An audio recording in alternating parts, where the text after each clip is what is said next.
Assalamu alaikum dear students, my name is Asad Khan and you are watching my YouTube channel Physics Time। और आज का जो हमारा topic है वो है इक्विलिब्रियम। आज हम फर्स्ट ईयर की सेकंड चैप्टर का लास्ट टॉपिक पढ़ रहे हैं जिसका नाम है इक्विलिब्रियम। ठीक है, तो आज हम क्या पढ़ेंगे? इक्विलिब्रियम पढ़ेंगे। इक्विलिब्रियम को मैं दो तरीक़ों से डिफ़ाइन करूँगा, मतलब सेम है लेकिन मैं डिफ़ाइन करूँगा। पहला एक सिंपल डिफिनीशन पढ़ेंगे, दूसरा डिफिनीशन हम पढ़ेंगे दो तीन टर्म्स समझने के बाद। ठीक है, पहला बहुत इजी डिफिनीशन मैं लिख देता हूँ कि a body will be in equilibrium if it has zero acceleration. Body कब इक्विलिब्रियम में होगी? एक बॉडी को हम तभी कहेंगे कि ये इक्विलिब्रियम में है अगर उसमें एक्सेलरेशन क्या हो? ज़ीरो हो। तो मैं लिखता हूँ कि a body will be in equilibrium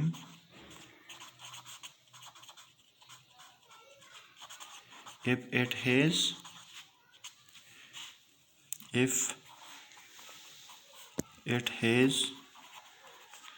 zero acceleration। अगर किसी बॉडी में एक्सेलरेशन ज़ीरो है तभी हम कहेंगे कि बॉडी क्या है? इक्विलिब्रियम में है। It means acceleration is equal to zero. और एक्सेलरेशन हमारे पास एक बॉडी में कब ज़ीरो होती है? जब उसमें चेंज इन वेलोसिटी हमारे पास क्या हो? ज़ीरो हो। मतलब वेलोसिटी में चेंज ना हो, वेलोसिटी उसकी हमारे पास क्या हो? कांस्टेंट हो, तभी हमारे पास एक्सेलरेशन ज़ीरो होता है। और अगर एक्सेलरेशन ज़ीरो है तो हम क्या कहेंगे कि बॉडी किस चीज़ में है? इक्विलिब्रियम में है। ठीक है, अब हम कहते हैं कि एक बॉडी की एक्सेलरेशन सिर्फ दो कंडीशन में ज़ीरो हो सकती है। पहला कंडीशन ये है कि ये बॉडी हमारे पास क्या हो? रेस्ट में हो। अगर एक बॉडी रेस्ट में है, उसमें मोशन ही नहीं है, तो उसमें एक्सेलरेशन तो हो ही नहीं सकती, तो एक्सेलरेशन उसमें क्या होगा? ज़ीरो होगा।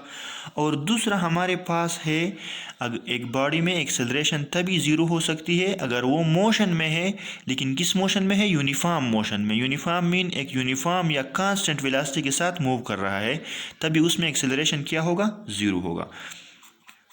मैं लिखता हूँ मोशन विद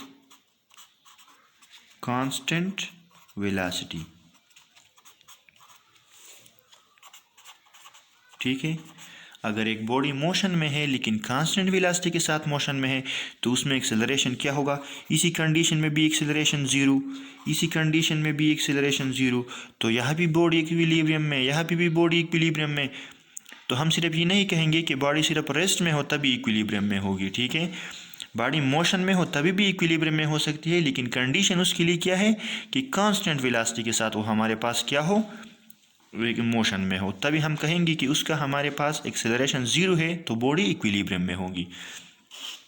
पहले तो हम ये डिफाइन करते हैं कि जब हम डिफरेंट बॉडीज़ को स्टडी करते हैं अंडर इक्विलिब्रियम, तो उसको हम क्या बोलते हैं? स्टैटिक्स। स्टैटिक्स हमारे पास क्या है? Statics the study of objects in equilibrium. The study of objects in equilibrium. जब हमारे पास ऑब्जेक्ट्स इक्विलिब्रियम में हो और हम उसको स्टडी कर रहे हो तो हम उसको क्या कहेंगे? स्टैटिक्स कहेंगे। ठीक है, तो हम क्या कहेंगे? स्टैटिक। जब बॉडी इक्विलिब्रियम में हो हम उसको स्टडी कर रहे हो। अब हम आते हैं पहले रेस्ट की तरफ। जब हमारे पास बॉडी रेस्ट में हो तभी उसमें एक्सेलरेशन ज़ीरो होगी, तो हम उस इक्विलिब्रियम को क्या कहेंगे? Static equilibrium. स्टैटिक इक्विलिब्रियम हम किसे कहेंगे? इक्विलिब्रियम कैपिटल में लिख देता हूँ मैं हमारे पास, ताकि आपको समझ आ जाए। अगर एक बॉडी रेस्ट में है तो उसमें एक्सेलरेशन ज़ीरो होगा डेफिनेटली। ठीक है, उस पर डिफरेंट फोर्सेस भी लग रहे होंगे, तभी भी उसका एक्सेलरेशन हमारे पास क्या होगा? ज़ीरो होगा। तो हमारे पास कौन सी कंडीशन होगी? Static equilibrium. A body is at rest under the action of several forces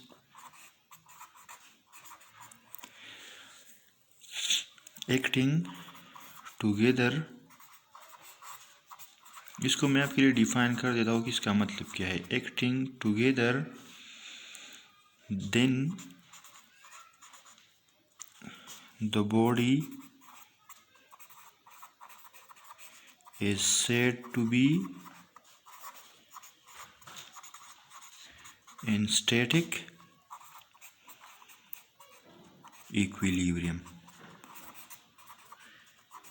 अगर हमारे पास एक बॉडी है, उस पर बहुत सारे फोर्सेस 2, 3, 4, 10 जितनी भी फोर्सेस हो उस पर एक्ट कर रहे हैं, लेकिन तभी भी हमारे पास बॉडी क्या है, रेस्ट में है, मतलब इक्विलिब्रियम में है। तो उसको हम क्या बोलेंगे, स्टैटिक इक्विलिब्रियम बोलेंगे। मतलब क्या है, हमारे पास एक बुक है, ठीक है, ये एक टेबल है। मैं जल्दी सिर्फ इस तरह बना लेता हूँ टेबल ताकि आप सिर्फ समझ सके, ठीक है। इस पे एक बुक पड़ा हुआ है यहाँ पे, ठीक है, ये एक बुक है, ठीक है, बुक मैं लिख देता हूँ बुक। लेकिन ये बुक कहाँ है, इस टेबल पे पड़ा हुआ है, ठीक है। ये हमारे पास क्या है, टेबल है। ये बुक टेबल पे पड़ा हुआ है, इस पे 2 फोर्सेस एक्ट कर रहे हैं। एक इस बुक का वेट है जो डाउनवर्ड डायरेक्शन में है, और एक इस टेबल का नॉर्मल फोर्स है जो अपवर्ड डायरेक्शन में है। 2 फोर्सेस अभी इस बुक पे एक्ट कर रहे हैं, लेकिन स्टिल फिर भी ये बुक हमारे पास क्या है, रेस्ट में है, ठीक है। इसमें एक्सेलरेशन क्या है, 0 है। तो इस किस्म के इक्विलिब्रियम को हम क्या बोलते हैं, स्टैटिक इक्विलिब्रियम। अगर एक बॉडी पे फोर्सेस एक्ट कर रहे हैं और बॉडी में एक्सेलरेशन 0 है, मतलब मोशन भी नहीं कर रहा है, एक्सेलरेशन 0 है, मतलब रेस्ट में है, तो रेस्ट वाले इक्विलिब्रियम को हम क्या बोलते हैं, स्टैटिक इक्विलिब्रियम बोलते हैं, ठीक है। दूसरा जो टाइप है वो हमारे पास है डायनेमिक इक्विलिब्रियम, ठीक है। तो डायनेमिक हम किस इक्विलिब्रियम को बोलेंगे, जब एक बॉडी मोशन में हो, लेकिन किस तरह की मोशन में हो, एक कांस्टेंट वेलोसिटी के साथ मोशन में हो, तभी हम उसको क्या बोलेंगे, डायनेमिक इक्विलिब्रियम।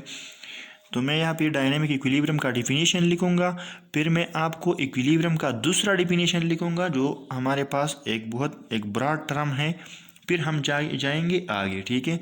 डायनेमिक इक्विलिब्रियम हम उस इक्विलिब्रियम को बोलेंगे जब एक बॉडी हमारे पास मोशन में हो लेकिन फिर भी इक्विलिब्रियम में हो। किस तरह होगी, बॉडी मोशन में होंगी, लेकिन किस तरह की मोशन में, with uniform velocity, with constant velocity, तभी हम उसकी को क्या बोलेंगे, dynamic equilibrium. A body moving with uniform or constant velocity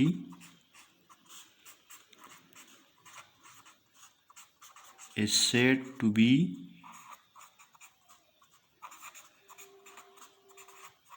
in dynamic equilibrium।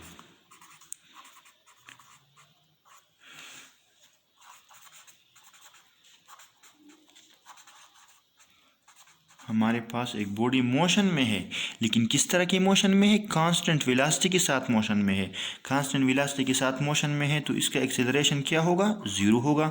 और मैंने आपको बताया है कि एक बॉडी के अगर एक्सेलरेशन 0 है तो क्या होगा, इक्विलिब्रियम में होगा। तो यहाँ पे बॉडी कांस्टेंट वेलोसिटी के साथ मूव कर रही है, इसका एक्सेलरेशन 0 है, तो इसको हम क्या बोलते हैं, डायनेमिक इक्विलिब्रियम बोलते हैं, ठीक है। अब मोशन एक बॉडी जब हमारे पास करेगी तो 2 तरह के मोशन में एक बॉडी हो सकती है। या तो बॉडी ट्रांसलेशनल मोशन में होती है, मतलब एक स्ट्रेट लाइन में, ठीक है, और या एक बॉडी हमारे पास रोटेशनल मोशन में हो सकती है। तो डायनेमिक इक्विलिब्रियम फर्दर इसको हम 2 टाइप्स में डिवाइड करेंगे। एक हमारे पास होगा डायनेमिक ट्रांसलेशनल इक्विलिब्रियम और दूसरा टाइप हमारे पास होगा डायनेमिक रोटेशनल इक्विलिब्रियम। तो अब हम इसको डिफाइन करें। अब हमारे पास जो डायनेमिक इक्विलिब्रियम है उसका पहला टाइप है, सब टाइप है हमारे पास डायनेमिक ट्रांसलेशनल इक्विलिब्रियम। मतलब अगर एक बॉडी हमारे पास ट्रांसलेशनल मोशन में है और उस पर कई फोर्सेस भी एक्ट कर रहे हैं, फिर भी वो हमारे पास यूनिफॉर्म वेलोसिटी के साथ जा रहा है, तो हम क्या कहेंगे कि ये हमारे पास डायनेमिक ट्रांसलेशनल इक्विलिब्रियम में है। पहले मैं आपको एग्जांपल देता हूँ, फिर मैं आपको डिफिनीशन भी लिखूँगा। हमारे पास है एक पैराट्रूपर, और वो एरोप्लेन से जंप करता है। ये हमारे पास इसका पैराशूट है। ठीक है, मैं एक रफ सा फिगर बना देता हूँ।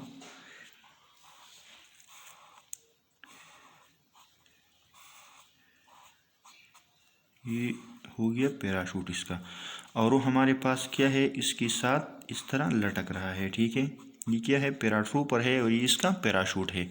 अगर आप देख ली तो इस पे अभी फोर्सेस एक्ट कर रहे हैं। कौन से फोर्सेस? एक इसका वेट है, वो हमारे पास इस पैराट्रूपर का वेट किस डायरेक्शन में होगा? Downward, due to the gravity. ठीक है, वो डाउनवर्ड डायरेक्शन में होगा।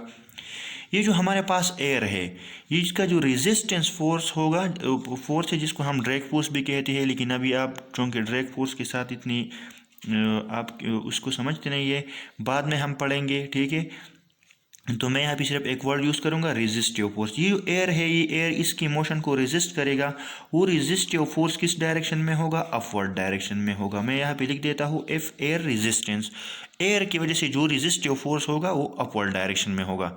ठीक है, लेकिन एक पॉइंट ऐसा आएगा कि ये एयर रेजिस्टेंस और इसका जो वेट है, ये एक दूसरे को क्या करेंगे? बैलेंस करेंगे।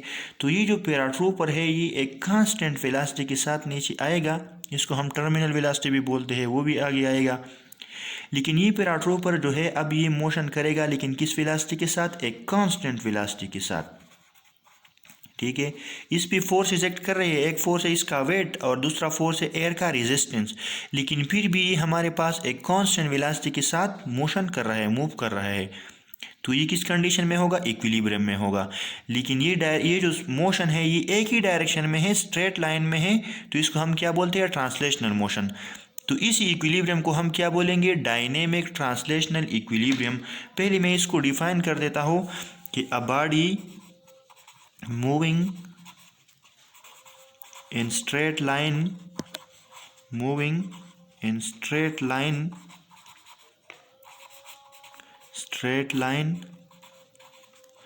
under the action of several forces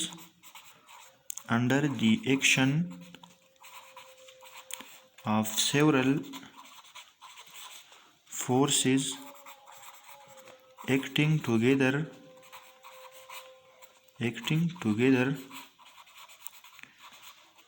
मतलब एक बॉडी हमारे पास स्ट्रेट लाइन में मोशन कर रही है, under the action of several forces acting together with constant velocity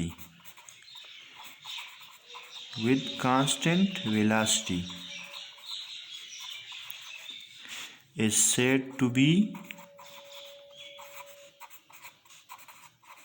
in dynamic, मतलब मोशन में है, तो इसको हम क्या बोलेंगे? डायनेमिक। लेकिन किस तरह के मोशन में है? Translational, dynamic translational equilibrium.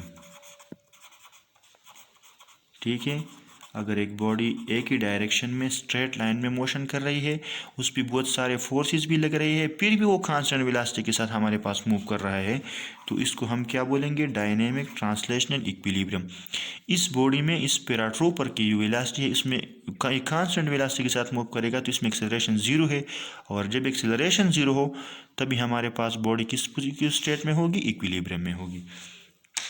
लेकिन हमारे पास एक बॉडी रोटेट भी तो कर सकती है। ये हमारे पास एक सीडी है जिसको हम कॉम्पैक्ट डिस्क बोलते हैं। ठीक है, ये एक सीडी है।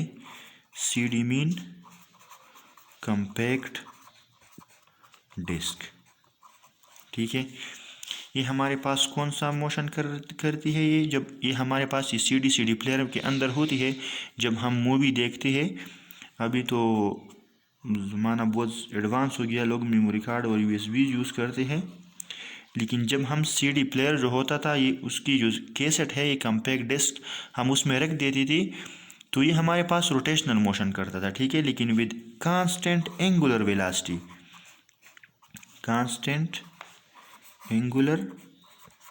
वेलोसिटी, ठीक है, जब ये कांस्टेंट एंगुलर वेलोसिटी के साथ मूव करता है, तभी भी इसका एक्सेलरेशन हमारे पास क्या होता है? ज़ीरो। तो ये मोशन में भी है, लेकिन इक्विलिब्रियम में भी होगा, क्योंकि इसकी भी एक्सेलरेशन हमारे पास क्या होगी? ज़ीरो होगी। तो हम इसको क्या बोलते हैं? हमारे पास दूसरा टाइप है, और इसको हम बोलते हैं dynamic rotational equilibrium. Dynamic rotational equilibrium.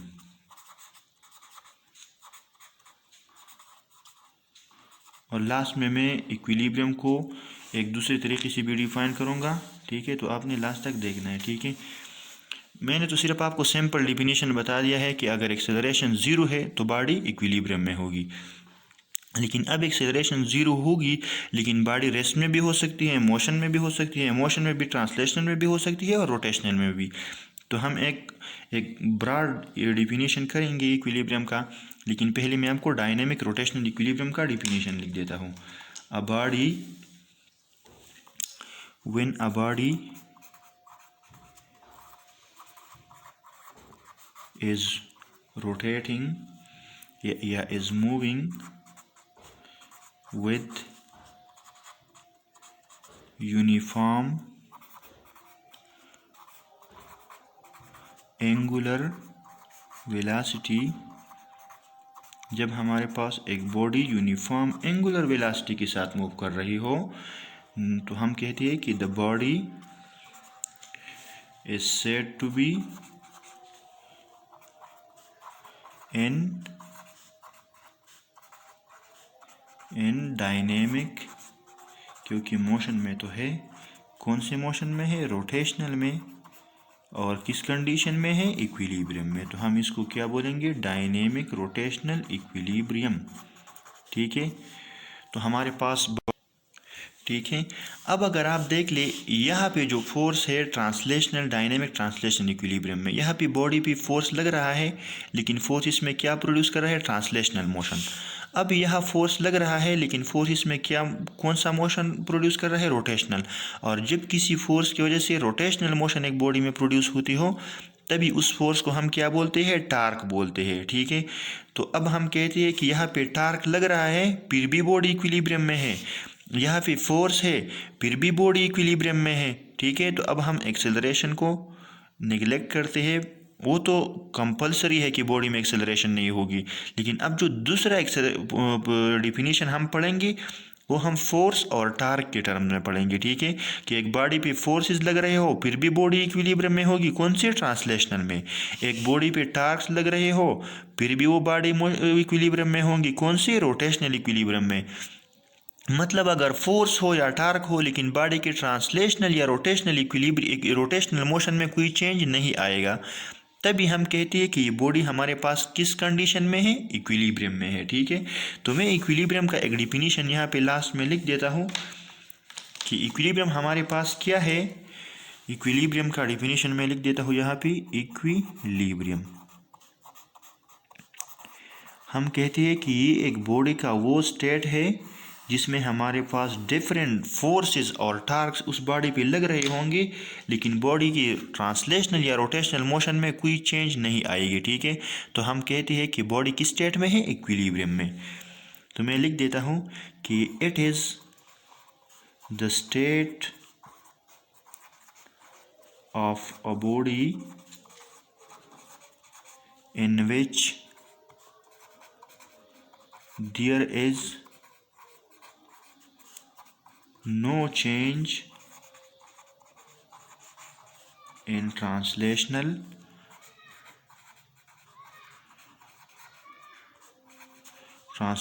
motion or rotational motion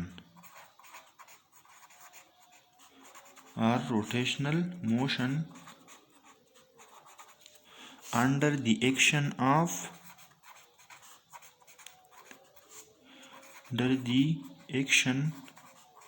of several forces। लेकिन सिर्फ फोर्सेस तो नहीं होंगे, फोर्सेस तो ट्रांसलेशनल में मोशन में होंगे, टार्क्स भी होंगे रोटेशनल में। Under the action of several forces and torques acting together.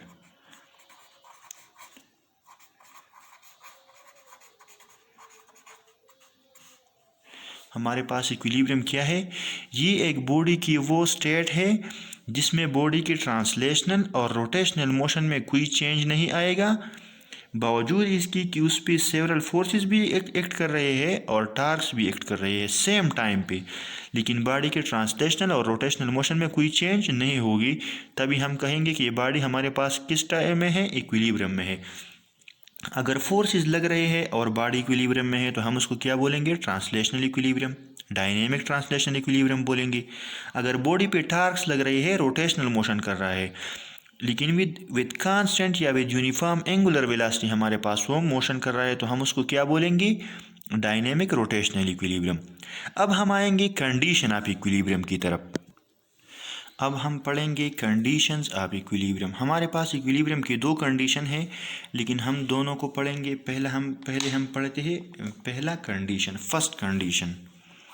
और फर्स्ट कंडीशन जो हमारे पास इक्विलिब्रियम का है वो हमारे पास है कि अगर एक बॉडी पे फोर्सेस एक्ट कर रहे हो और इन सारी फोर्सेस का हमारे पास नेट जो सम है, नेट रिजल्टेंट है, उन फोर्सेस का नेट रिजल्टेंट अगर हमारे पास ज़ीरो है तो हम क्या कहते हैं कि बॉडी हमारे पास इक्विलिब्रियम में होगी, हमारे पास फर्स्ट कंडीशन सेटिस्फाई होगा।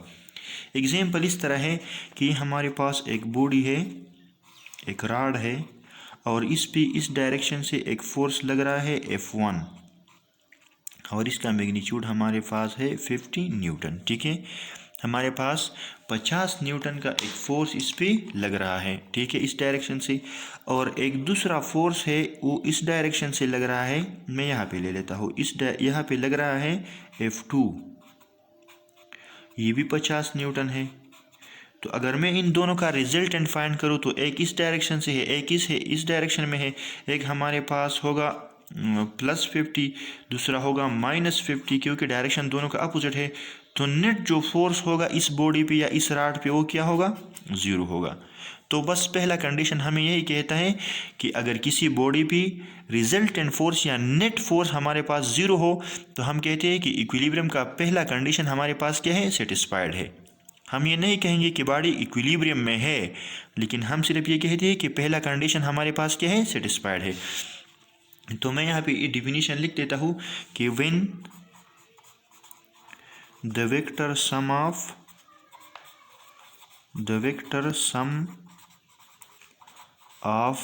all the forces acting on a body is zero, first condition of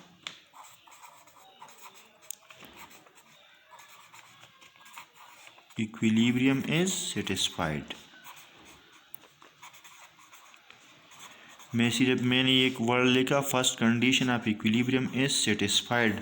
मैंने ये नहीं कहा कि हमारे पास बॉडी इक्विलिब्रियम में होगी, ठीक है। अगर नेट सम फोर्स इसका ज़ीरो है तो ठीक है, बॉडी में हमारे पास ट्रांसलेशनल मोशन नहीं होगी। तो बॉडी कौन से इक्विलिब्रियम में होगी, ट्रांसलेशनल इक्विलिब्रियम में होगी। देख लिया यहाँ पे, ये हमारे पास है एक मोबाइल, मैं इस मोबाइल पे इस डायरेक्शन से एक फोर्स अप्लाई कर रहा हूँ तो ये बॉडी हमारे पास इस डायरेक्शन में जाती है कि नहीं जाती, ठीक है। ये बॉडी हमारे पास इस डायरेक्शन में जाती है क्योंकि फोर्स है। लेकिन अगर एक फोर्स मैं इस डायरेक्शन से लगाता हूँ, इस डायरेक्शन से, और एक फोर्स मैं इस डायरेक्शन से, अभी मैं फोर्स लगा रहा हूँ, सीरियसली फोर्स लगा रहा हूँ, दोनों का मैग्नीट्यूड हमारे पास क्या है, सेम है। तो दोनों का नेट जो रिजल्टेंट होगा वो क्या होगा, ज़ीरो होगा। तो देख लिया आप, बॉडी हमारे पास मोशन नहीं कर रही, ठीक है।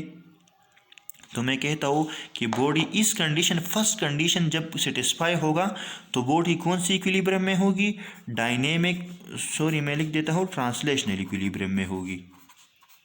मतलब इसमें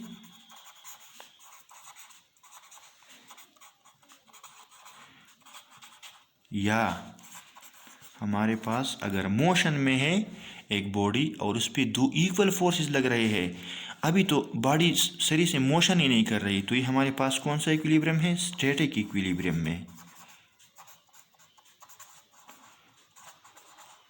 वो पैराट्रूपर का एग्जांपल मैंने आपको दिया, ये एक पैराशूट है, इससे एक पैराट्रूपर नीचे जा रहा है, इसका वेट डाउनवर्ड है और इस पे जो एयर का रेजिस्टेंस है वो अपवर्ड है, दोनों इक्वल है दोनों फोर्सेस। तो अभी बॉडी तो अभी भी मोशन में है, लेकिन कौन सी मोशन में है? Vector sum of all the forces is zero. यहाँ पे भी मैंने जो मोबाइल का एग्जांपल दिया, यहाँ पे vector sum of all the forces is zero. तो बॉडी या तो हमारे पास ट्रांसलेशनल इक्विलिब्रियम में होगी या स्टैटिक इक्विलिब्रियम में होगी, ठीक है।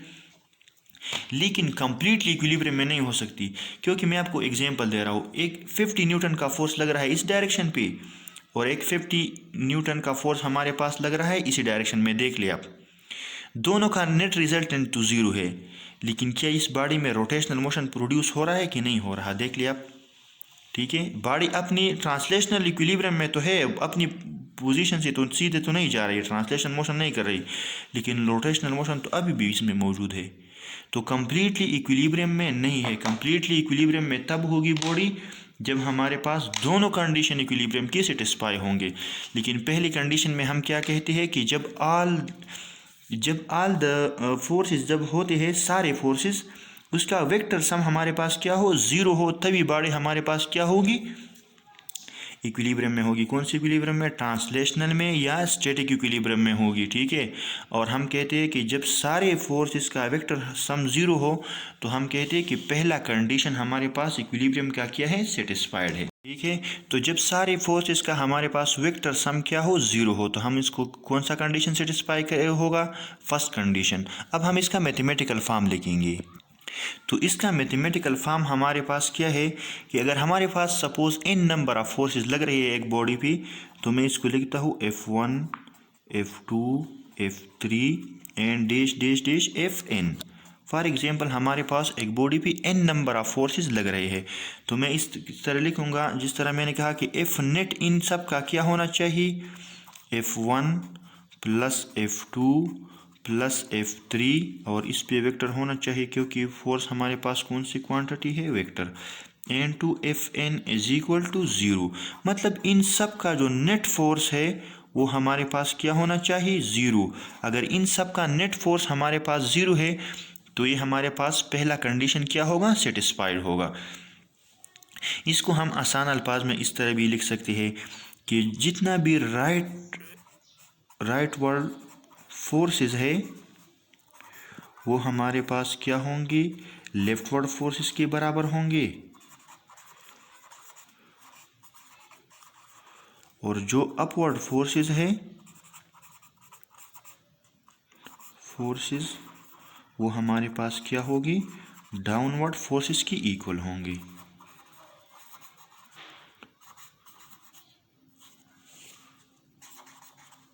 तभी हमारे पास इन सब का जो नेट होगा वो हमारे पास क्या होगा? ज़ीरो। मैं सिंपली इस तरह है कि अगर इस साइड से तीन फोर्सेस एक्ट कर रहे हैं हमारे पास, ये भी 20 न्यूटन का है, ये 30 न्यूटन का है, और ये हमारे पास 50 न्यूटन का है, तो टोटल इस साइड से कितनी फोर्सेस एक्ट कर रहे हैं? तीन फोर्सेस, तीनों का मैग्नीट्यूड कितना है? 80 × 20 100 है, ठीक है। ये बॉडी है, और इसी डायरेक्शन से हमारे पास 50 न्यूटन, 30 न्यूटन एंड 20 न्यूटन। तो मैं लिखता हूँ कि लेफ्टवर्ड फोर्सेस राइटवर्ड फोर्सेस की क्या है? बराबर है। इसी तरह अगर हमारे पास ये एक बॉडी है और इस पे दो फोर्सेस एक्ट कर रहे हैं, एक हमारे पास है 40 न्यूटन और दूसरा है 30 न्यूटन, इसी डायरेक्शन से भी 30 न्यूटन और दूसरा 40 न्यूटन। तो आप देख ली सारे बराबर हैं, नेट इसका क्या है? ज़ीरो है। तो हम कहते हैं कि ये पहला कंडीशन क्या है? सेटिस्फाइड है। तो हम इस तरह लिखेंगे कि sum of all the forces is equal to zero. इसको जब मैं आसान अल्फाज में लिख देता हूँ तो मैं इस तरह भी लिख सकता हूँ कि समेशन एफ नेट हमारे पास क्या होगा?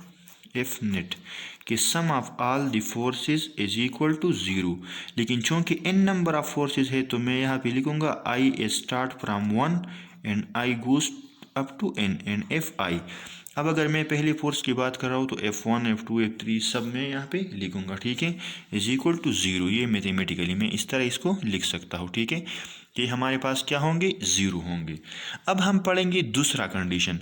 क्योंकि अगर हमारे पास ये एक बॉडी है, फिर भी मैं आपको एग्जाम्पल दे रहा हूँ, एक फोर्स हमारे पास इस डायरेक्शन से लग रहा है 30 न्यूटन, ठीक है, और दूसरा फोर्स हमारे पास इसी डायरेक्शन में लग रहा है इस बॉडी पे 30 न्यूटन। आप देख ली दोनों का नेट जो है वो हमारे पास तो ज़ीरो होगा, क्योंकि downward forces is equal to upward forces. लेकिन इस बॉडी में रोटेशन पैदा हो सकती है। देखो एक बॉडी, एक ये हमारे पास है एक रॉड, ठीक है, मैं आपको फिर एग्जांपल दे रहा हूँ, ठीक है। एक फोर्स इस डायरेक्शन से 30 न्यूटन लग रहा है और दूसरा इससे, तो कौन सा मोशन इसमें पैदा हो सकता है? रोटेशनल, ठीक है। तो अब हम दूसरा कंडीशन, इसलिए इसी वजह से हम दूसरा कंडीशन पढ़ रहे हैं, ठीक है। पहले तो मैं सेकंड कंडीशन जो है इसको पहले डिफाइन कर देता हूँ, इसका डिफिनीशन लिख देता हूँ कि कंडीशन हमारे पास है क्या। तो सेकंड कंडीशन का जो स्टेटमेंट है वो हमारे पास है, when the vector sum of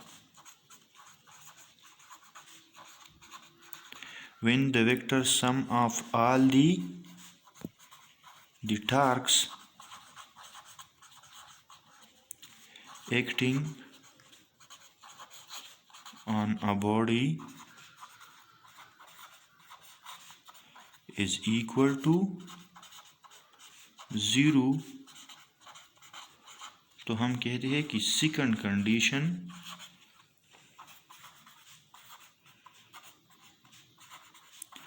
of equilibrium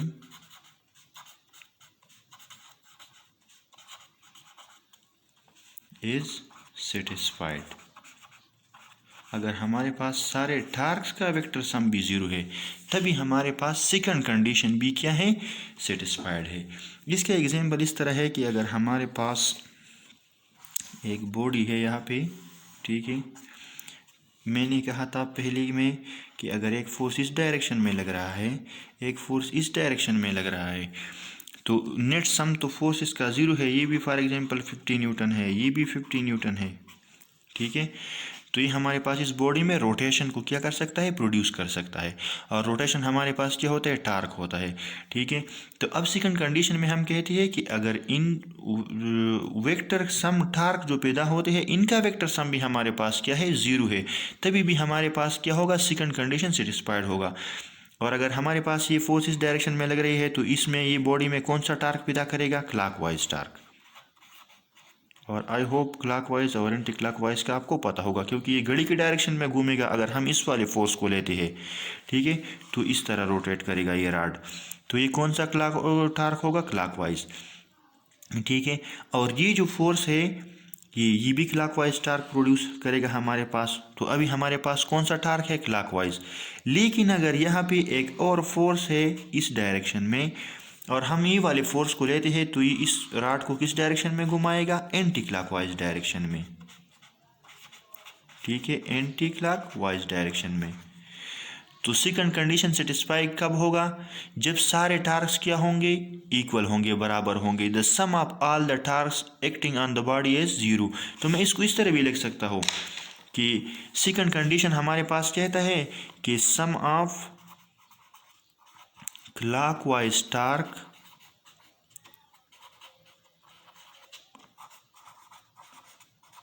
will be equal to anti-clockwise torque। अगर क्लॉकवाइज टार्क और एंटी क्लॉकवाइज टार्क हमारे पास इक्वल है, तो बॉडी हमारे पास किस कंडीशन में? सेकंड कंडीशन क्या होगा? सेटिस्फाई होगा। देख लिया आप, ये हमारे पास है एक बॉडी, और ये वाला जो फोर्स है ये इसमें कौन सा टार्क प्रोड्यूस करेगा? क्लॉकवाइज, क्योंकि इसी डायरेक्शन में घूमेगी। अगर यहाँ पे एक फोर्स है इसी डायरेक्शन में, तो ये बॉडी में कौन सा टार्क पैदा करेगा? Anti clockwise. लेकिन अगर दोनों फोर्सेस हमारे पास बराबर है, क्लॉकवाइज टार्क वाला और एंटी क्लॉकवाइज वाला, तो क्लॉकवाइज टार्क और एंटी क्लॉकवाइज एक दूसरे के बराबर होंगे, तो नेट सम इनका क्या होगा? ज़ीरो होगा, क्योंकि क्लॉकवाइज टार्क को हम क्या लेते हैं? नेगेटिव लेते हैं। Clockwise torque is equal to negative, और एंटी क्लॉकवाइज टार्क हमारे पास क्या होगा? पॉजिटिव होगा। एंटी क्लॉकवाइज टार्क हमारे पास क्या होगा? पॉजिटिव। तो जब दोनों इक्वल होंगे, clockwise is equal to anti clockwise, तो दोनों एक दूसरे को इफेक्ट को ख़त्म करेंगे, मतलब नेट टार्क हमारे पास क्या होगा? ज़ीरो होगा, ठीक है। तो पहला कंडीशन में net sum of force zero होगा, दूसरे में net sum of torque zero होगा। अब हमारे है कंप्लीट इक्विलिब्रियम की तरफ कि बॉडी हमारे पास कंप्लीट इक्विलिब्रियम में कब होगी।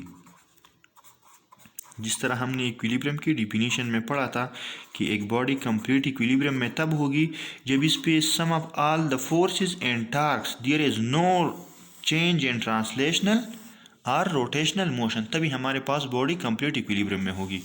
तो अगर आप देख ले पहली कंडीशन में हमारे पास sum of all the forces zero होगा, ठीक है, सारे फोर्सेस ज़ीरो होंगे।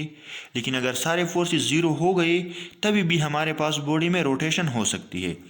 लेकिन अगर हमने कहा कि सारे टार्क्स भी हमारे पास ज़ीरो है तो अभी न तो बॉडी में ट्रांसलेशनल मोशन में चेंज होगा और न ही रोटेशनल में चेंज होगा, क्योंकि सारे टार्क्स और सारे फोर्सेस की वजह से सारे क्या है, नेट सबका नेट रिजल्टेंट क्या है, ज़ीरो है।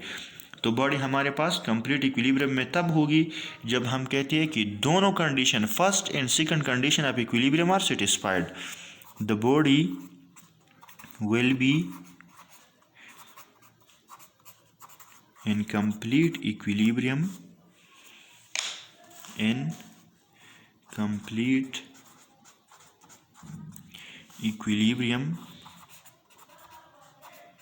if both the condition of equilibrium are satisfied. If both the conditions of equilibrium are satisfied. Body complete equilibrium में तब होगी जब इन दोनों कंडीशन क्या होंगी, सेटिस्फाइड होंगे। तो हम कहेंगे कि बॉडी कंप्लीट इक्विलिब्रियम में है, क्योंकि सम ऑफ ऑल द फोर्सेस भी ज़ीरो होगा और सम ऑफ ऑल टार्क्स भी ज़ीरो होगा, तो बॉडी के ट्रांसलेशनल और रोटेशनल मोशन में कोई चेंज नहीं होगा। तो हम यही डिफिनीशन पढ़ा था इक्विलिब्रियम का कि there will be no change in translational motion as well as rotational motion under the action of several forces and torques acting together. ठीक है, जब दोनों कंडीशन सेटिस्फाई होगी तो बॉडी हमारे पास कंप्लीट इक्विलिब्रियम में होगी। ठीक है, तो अब हम इसको थोड़ा डिमॉन्स्ट्रेट करते हैं। इसको देख ली, इस पहले वाले फिगर को, इसमें अगर आप देख ले तो इसमें फर्स्ट कंडीशन सेटिस्फाइड होता है। First condition is satisfied, first condition is satisfied. क्यों सेटिस्फाइड? इसमें फर्स्ट कंडीशन सेटिस्फाइड होता है क्योंकि देख लिया आप पहली कंडीशन में हमने पढ़ा था कि sum of all the forces must be zero. तो F1 इसी डायरेक्शन में है, F2 इसी में है, तो दोनों हमारे पास, दोनों का वेक्टर सम हमारे पास क्या होगा, ज़ीरो होगा वेक्टर सम। तो पहला कंडीशन हमारे पास सेटिस्फाइड है। ठीक है, तो ये बॉडी हमारे पास मोशन नहीं करेगी, एक्सेलरेट नहीं करेगी, मतलब इस पोजीशन से ऊपर या नीचे नहीं आएगी, क्योंकि इस पे vector sum of all the forces is zero. ठीक है, मैं लिखता हूँ कि एफ नेट हमारे पास यहाँ पे क्या है, ज़ीरो है, net sum of forces is zero. पहला कंडीशन तो ठीक है, सेटिस्फाइड है। लेकिन अगर आप देख ले तो इसमें दूसरा कंडीशन सेटिस्फाइड नहीं है। क्यों नहीं है, देख ले, इस डायरेक्शन में इसी फोर्स की वजह से हमारे पास कौन सा टार्क प्रोड्यूस होगा, क्लॉकवाइज टार्क प्रोड्यूस होगा। इसी फोर्स F1 की वजह से हमारे पास क्लॉकवाइज टार्क प्रोड्यूस होगा। इसी F2, ये जो फोर्स F2 लग रहा है, इसी की वजह से भी क्लॉकवाइज टार्क प्रोड्यूस होगा। ठीक है, तो हम कहते हैं कि सेकंड कंडीशन में तो हमने कहा था कि sum of clockwise torque will be equal to anti clockwise torque, मतलब sum of all the torques must be zero.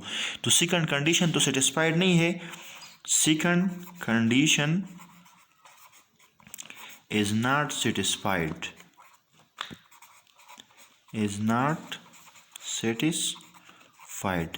तो जब पहला कंडीशन सेटिस्फाइड है और सेकंड कंडीशन सेटिस्फाइड नहीं है तो क्या होगा इस बॉडी में, ये बॉडी एक डायरेक्शन में जाएगी तो नहीं, लेकिन इसमें रोटेशनल मोशन प्रोड्यूस हो सकती है। मतलब ये बॉडी हमारे पास क्या कर सकती है, it has a tendency to start rotating, it has a tendency to start rotating. मतलब ये बॉडी हमारे पास रोटेशनल मोशन कर सकती है, इसमें रोटेशन पैदा हो सकती है, क्योंकि पहला कंडीशन सेटिस्फाइड है लेकिन दूसरा कंडीशन सेटिस्फाइड नहीं है। ठीक है, तो ये बॉडी हमारे पास क्या है, कंप्लीट इक्विलिब्रियम में ये बॉडी नहीं है, क्योंकि दोनों कंडीशन सेटिस्फाइड नहीं है। अब यहाँ पे अगर आप देख ले तो यहाँ पे फर्स्ट कंडीशन हमारे पास सेटिस्फाइड नहीं है। क्यों नहीं है देख ले।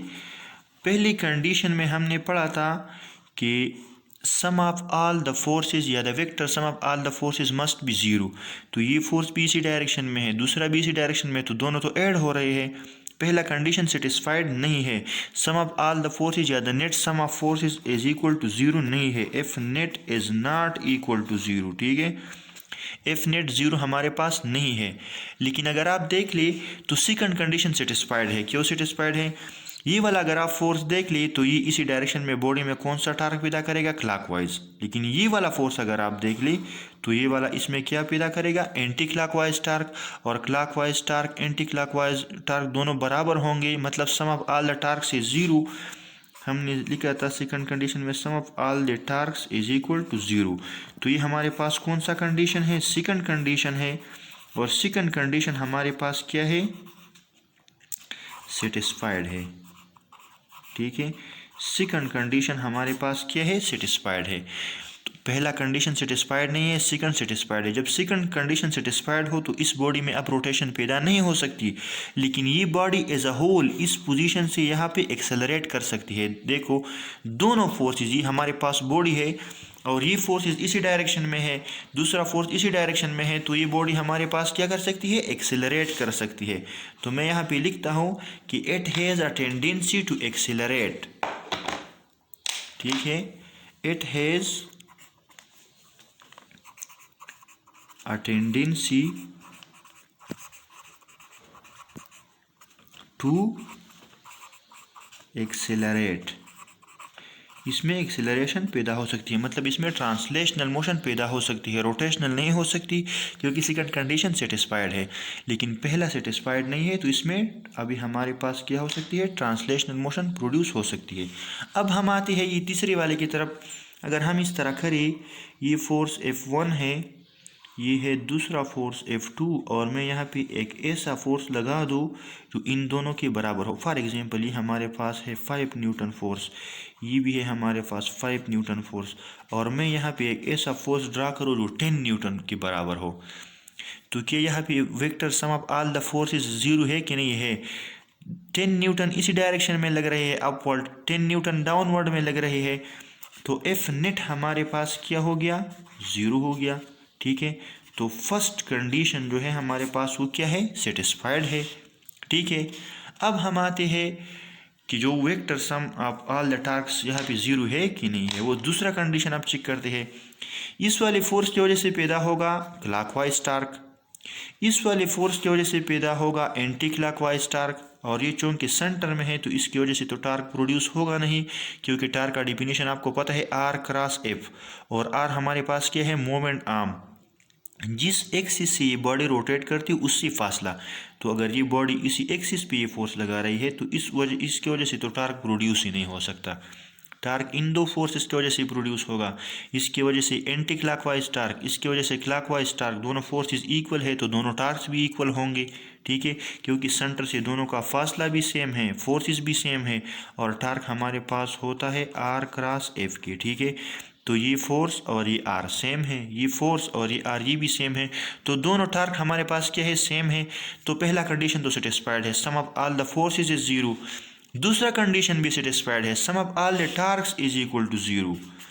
सम of all the torques is equal to zero, या मैं यहाँ पे लिखूँगा एफ नेट टार्क जो हमारे पास है वो ज़ीरो है। और ये हमारे पास कौन सा कंडीशन है? सेकंड कंडीशन है, ये भी सेटिस्फाइड है। तो अब पहला कंडीशन सेटिस्फाइड है तो नो एक्सेलरेशन,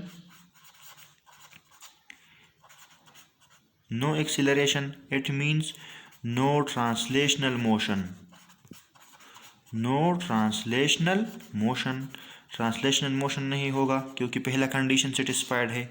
दूसरा कंडीशन सेटिस्फाइड है तो नो रोटेशनल मोशन भी नहीं होगा। तो क्या होगा? बॉडी किस कंडीशन में होगी? रेस्ट में होगी, ठीक है। जब हमारे पास दोनों कंडीशन सेटिस्फाइड हो तो बॉडी हमारे पास किस कंडीशन में होगी? रेस्ट में होगी। यहाँ पे जो ये रॉड है ये हमारे पास रेस्ट में होगा, क्योंकि यहाँ पे दोनों कंडीशन इक्विलिब्रियम की क्या है? सेटिस्फाइड है, ठीक है। तो हम कहते हैं कंप्लीट इक्विलिब्रियम जब एक बॉडी में होगी तो बॉडी किस कंडीशन में होगी, रेस्ट में होगी। ठीक है, अगर कोई मसला है, कोई कन्फ्यूजन है तो आप नीचे कमेंट बॉक्स में लिख सकते हैं। Thank you for watching.